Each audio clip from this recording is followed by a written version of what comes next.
মেসেজে প্রশ্ন লিখেছেন, hello, I am and skilled worker since 3 years. My visa is going to expire and at the same time the employer changed. Now the sponsor license is under transfer process. Okay.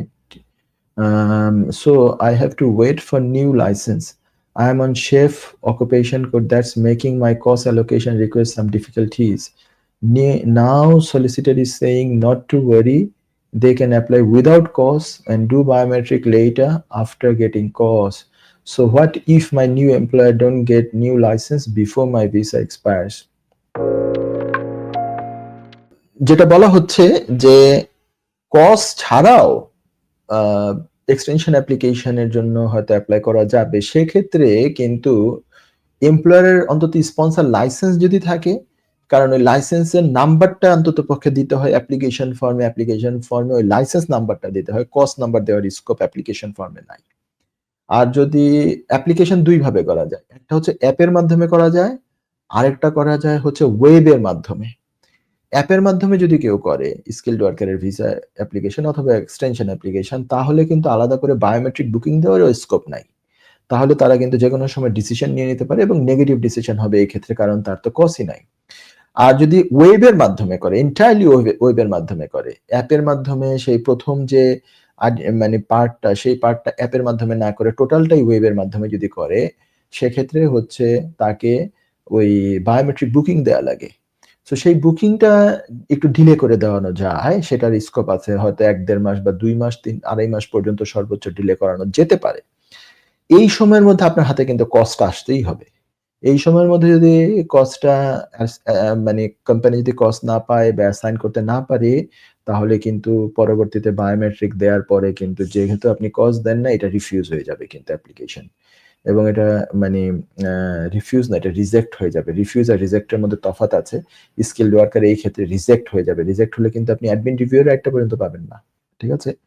So আমি আপনাকে বলবো যে কোম্পানির কাছ থেকে ভালো করে জানার চেষ্টা করেন যে তাদের স্পন্সর লাইসেন্স, যেটা ওই যে কোম্পানি চেঞ্জ হয়ে নতুন কোম্পানি হচ্ছে, তাদের স্পন্সর লাইসেন্সের কি অবস্থা।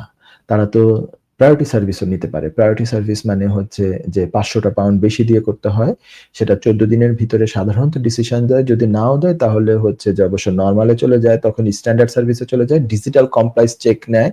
তো এইগুলোর জন্য তারা কতটুকু রেডি, এবং আপনার হাতে যদি স্ট্যান্ডার্ড সার্ভিসই হয় তাহলে কতটুকু সময় আছে, এইগুলা নিয়ে আপনি আমাকে তো ডেডলাইন গুলো বলেন নাই। হ্যাঁ, যদি সেই ডেডলাইন গুলো জানা যায় এবং এটা যদি ঠিকমতো হ্যান্ডেল করা যায়, কোম্পানির লাইসেন্স হবে। কোম্পানির লাইসেন্স হলে হয়তোবা আপনার জন্য, যদি ওই লাইসেন্স অ্যাপ্লিকেশনে বলা হয়ে থাকে যে আমরা তাকে স্পন্সর করব, তাহলে লাইসেন্সও হবে, সাথে একটা কস্ট অন্তত পক্ষে আসবে, সেই কস্টটা আপনাকে দেয়া যাবে। তো মানে ভিসা এক্সপায়ার্ড হওয়ার আগে অবশ্যই আপনাকে একটা অ্যাপ্লিকেশন করতে হবে, আইদার এইভাবে করবেন, আর যদি একটু লম্বা সময় থাকে তাহলে হয়তো বা এফএলআর এফপি বা সামথিং লাইক দ্যাট এগুলো করা যেতে পারে, যে আরো লম্বা সময় আপনার দরকার, অন্তত 6 মাস সময় দরকার, তাহলে এইভাবে করেও একটা অপশন আছে, কিন্তু সেক্ষেত্রে কিন্তু পরবর্তীতে সেটেলমেন্ট পেতেও অসুবিধা হতে পারে। তো এই সমস্ত দিক নিয়ে আপনি আরেকবার না হয় একটু আপনার সলিসিটারের সাথে বোঝেন। আমি যেই সমস্ত হিন্টস গুলা দিলাম, কথাগুলো বললাম, এগুলো নিয়েও ডিসকাশন করেন যে তাদের লাইসেন্স হতে আর কেমন সময় লাগবে বলে মনে হয়, এবং ওয়ার্স্ট কেসই যদি ধরে যে ডিজিটাল কমপ্লায়েন্স থেকে যাবে, তাহলে কি হতে পারে, সেইটুকু সময় আপনার হাতে আছে কিনা। আপনি যদি ওইভাবে কস্ট ছাড়া অ্যাপ্লাই করেন, এখন হচ্ছে যে লাইসেন্সও যদি না হয়ে থাকে এখনো, তাহলে তো আপনার স্পন্সর লাইসেন্স নাম্বার আপনি দিবেন কিভাবে অ্যাপ্লিকেশনের মধ্যে? আর আগেরটা তো লাইসেন্সই নাই, আগে যেটা নিয়েছিলেন এটার হয়তো লাইসেন্স নাই বা কিছু একটা সমস্যা হয়েছে, তাহলে তো আপনি এই একটা ডিফিকাল্টিজে আছেন। আর দ্বিতীয় জিনিস হচ্ছে যে আপনি আরেকটা যেটা করবেন, যদি একান্ত আপনি অন্যদিকেও আপনি এপ্লাই করতে থাকেন, চেষ্টা করতে থাকেন অন্য কোনো কোম্পানির কস নেওয়া যায় কিনা, যেই কোম্পানির স্পন্সর লাইসেন্স ঠিক আছে এবং কসও রেডি আছে, তাহলে তো আপনার এই সমস্যার সমাধান হয়ে যেতে পারে। এই সবগুলো জিনিস আপনি একাধারে ট্রাই করতে থাকেন। আশা করি আপনি প্রশ্ন উত্তর পেয়েছেন।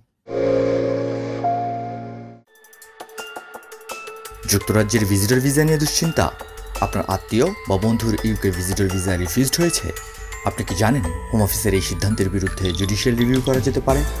উইলডেন লিগ্যাল সলিসিটরস নিয়ে এলো ইউকে ভিজিটর ভিসা রিফিউজালের বিরুদ্ধে নো উইন নো ফি বেসিসে জুডিশিয়াল রিভিউ করার ব্যবস্থা। জি, ঠিকই শুনেছেন, নো উইন নো ফি। তার মানে আপনি আমাদের ফি শুধুমাত্র তখনই পে করবেন যখন আমরা আপনার জুডিশিয়াল রিভিউতে সফলতা এনে দিতে পারবো। আমাদের রয়েছে দীর্ঘদিনের অভিজ্ঞতা সম্পন্ন দক্ষ ইমিগ্রেশন সলিসিটার্স, যারা সর্বোচ্চ গুরুত্ব সহকারে আপনার জুডিশিয়াল রিভিউ পরিচালনা করবে। বিস্তারিত তথ্যের জন্য যোগাযোগ করুন 0207-423-9977। Wilden legal solicitors, your trusted law farm.